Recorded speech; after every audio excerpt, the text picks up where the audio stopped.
वेदों के ही अटपट कर रखी है उसने। जैसा वेद गीता उसने समझा संस्कृत में, उन्हीं को फिर संत वाणी में लिख रखा है, उसमें कुछ भी नहीं। मैंने उसको खूब पढ़ा और देखा। तो कहने का भाव ये है कि पहले ये जो शिक्षा थी ये एक वर्ग के बांध रखी थी और अन्य अशिक्षित थे। परमात्मा ने इसलिए इस बुराई को अन्य समाज में नहीं जाने दे दिया कि ये कत्ती घर के रहेंगे ना गांठ के। आज ब्राह्मणों को देख लो, जो भी पंडिताई करता उसका सर्वनाश हो रहा है। जो भी ब्राह्मणपना करता लास्ट में ब्राह्मणी होगी इसकी ये हमने खूब देखा हुआ। ब्राह्मण मतलब ये नहीं कोई जाति कास्ट ब्राह्मण नहीं है, क्योंकि हमने ज्ञान से उठना ऊपर।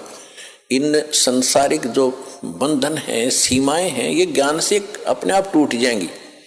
मेरे पूज्य गुरुदेव जी स्वामी राम देवानंद जी, ये इसी हरियाणा के रहने वाले, दादरी के पास एक 45 गांव है।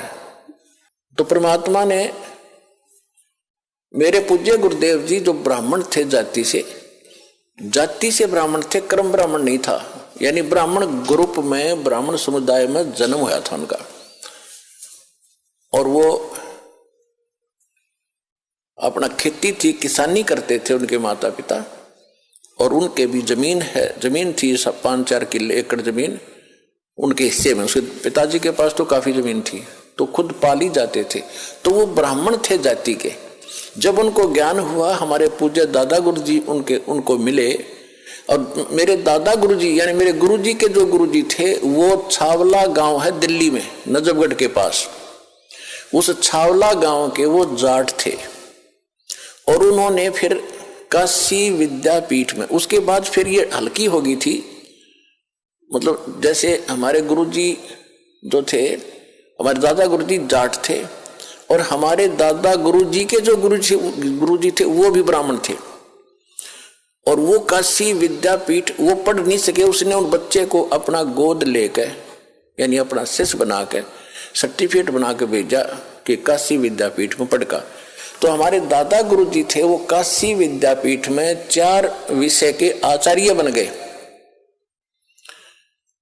और उसके बाद फिर मेरे दादा गुरुजी को पंडित चिदानंद नाम था उनका, चिदानंद जी महाराज, उनको पंडित चिदानंद जी कहा जाने लगा, क्योंकि वो 4 विषय में के आचार्य बन गए, 4 विषय के, 4 सब्जेक्ट के। और उनका एक गांव है, उनका गांव गोपालपुर, तहसील खरखोदा, जिला सोनीपत। गांव गोपालपुर में एक आश्रम है छोटा सा, उस पे लिखा हुआ है पंडित चिदानंद आश्रम गोपालपुर। दास उसको देख कर आया है।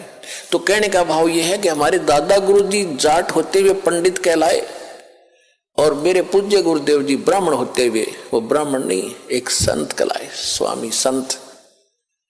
तो ये जाति कर्म से है, अपनी जन्म जात से नहीं होती।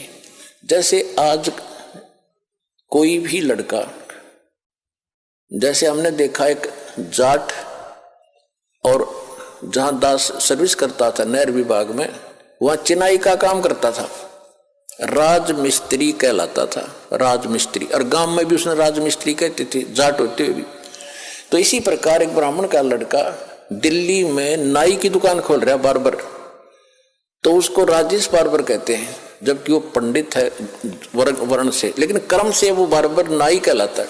तो इसी प्रकार हमारी ये जातियां बनती चलेगी, ग्रुप बन गए। फिर क्योंकि पहले व्यवसाय परंपरागत होते थे, और उसी परंपरा में विवाह होना इसलिए कंपलसरी था, क्योंकि जैसे जाट की लड़की और कुम्हार का व्याधि, तो जाट का व्यवसाय कुछ और है और कुम्हार का कुछ और, जाते सारे बर्तन फोड़ेगी।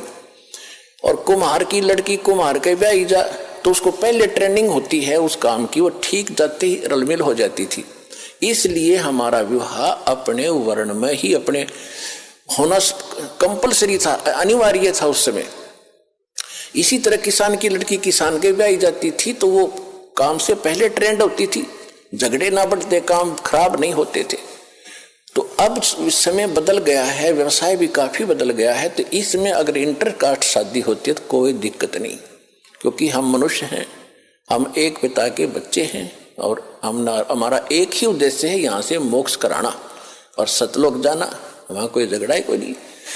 तो इस प्रकार हमने इस काल के जाल को काटना है, हर तरह से इसको कंडम करना है, सच्चाई को ऊपर लाना है। तो इसलिए ये विद्या जो थी ये सीमित होकर रह गई और परमात्मा ने ये इसलिए आपको नहीं आने दिया आप तक, क्योंकि वो पीक टाइम नहीं आया था, प्राइम टाइम नहीं आया था जिस समय आपको पार करना था।